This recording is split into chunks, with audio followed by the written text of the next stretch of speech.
branches are the cortical branches which are running laterally from these. Right? We are not going to name them, but a simple rule: cortical branches are those which run into the cerebral cortex and they supply all the area of the cerebral cortex. Right? So this is the main arterial system which is seen in the brain.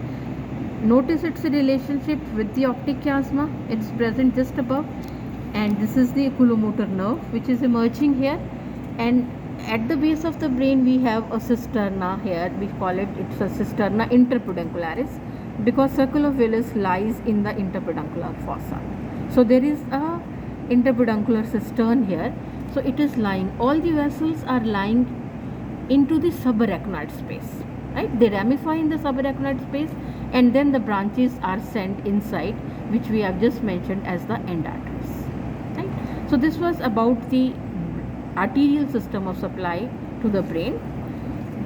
Regarding veins, I don't think I can show you much because it's a deeper dissection, but you can see one thing are the veins running here. Here is the superior sagittal sinus which is lying here. All the veins of the brain, they ultimately drain into the sagittal sinuses, and sinuses ultimately drain into the internal jugular vein. So that is the drainage. But you see, these veins which we call as the superior cerebral veins, they are smaller, they run and they enter directly into the superior sagittal sinus.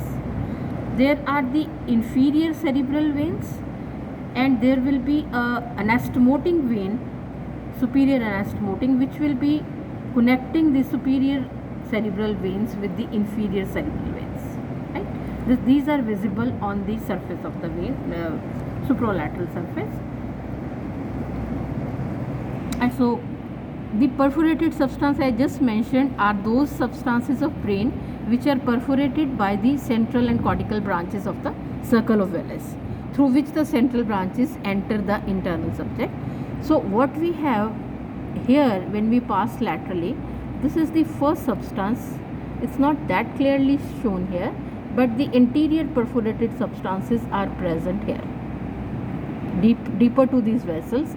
This is the site of the anterior perforated substance 1 and 2.